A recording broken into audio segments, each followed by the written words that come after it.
I think that their problem was that even though that they were communal, but it was very egoistic.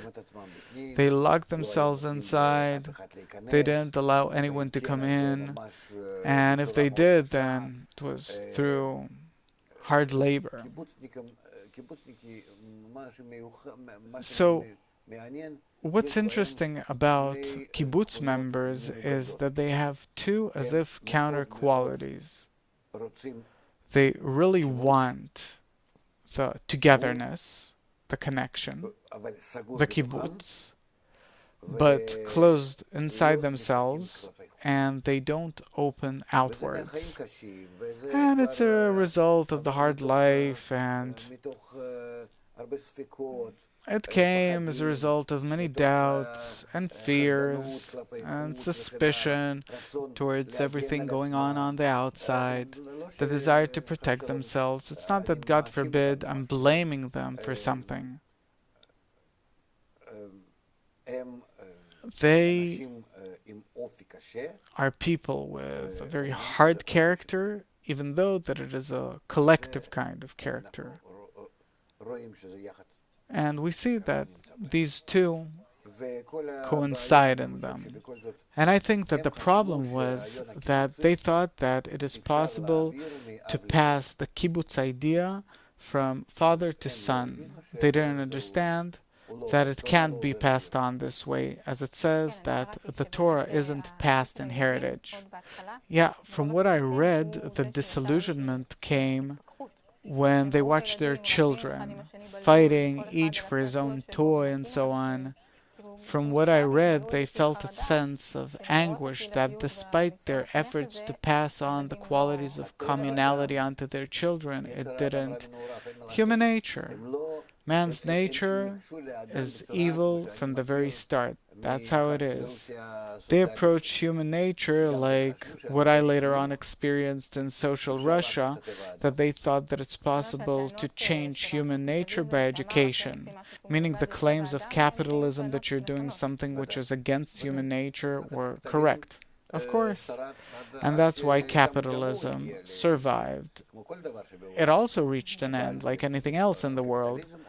But capitalism, it followed that very nature which at that time bursted out of people, that was revealed in people, which is the simple, egoistic, direct, revealed force which a person uses, of course, in a certain framework and according to certain laws, but it was possible.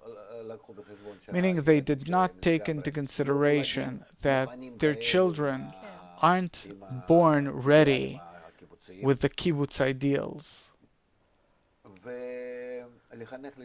And you can't educate for that. It's impossible to educate for that. Because from generation to generation, there's a big leap in terms of the change in human nature and ego, because that's human nature, both in quantity and in quality, and what they thought and did with their children. What was good for them was no longer good for the children. It didn't work. And gradually the entire method came to an end, exhausted itself. It was hard to accept it. The country kept them for a long time. They had big debts. I don't know how, but let's put it this way. The last few years of the kibbutz, and the end of the 70s, early 80s, they lived a lot at the expense of the country. And also it caused a kind of a collision between them and the general atmosphere in Israel. I remember that when I discovered it, it was very unpleasant to see these things. It was a very egoistic cooperative, meaning aside from our kibbutz, we don't care about anything. Everything else can burn. Only self-preservation, even though that they got many benefits from the country, on the one hand. On the other hand, they were strong people, strong soldiers. Back then, they really filled all the commanding positions in the army and so on. Like any other situation, you can look at it from different angles. However, human nature is changing. Man is an animal which changes from one generation to the next. And therefore, there's no real point talking about it. In our times, it barely exists in a way that you can call it a kibbutz, meaning an inner connection according to the inner desire, according to the inclination to be together. It's something completely different. It's a kind of a cooperative. There is even an urban kibbutz. There are different such forms, only in order to get some benefits from the country, pay less taxes, and so on. And therefore, they built these kinds of collective forms. But really, the original kind of the kibbutz no longer exists. And the thing is that the first people, they were very strong.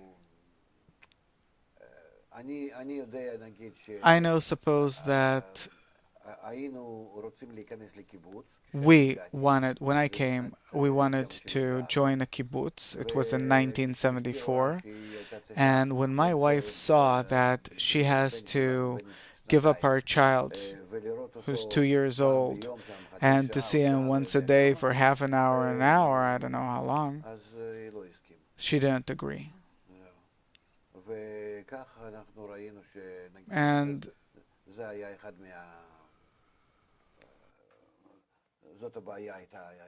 this was one of the main problems.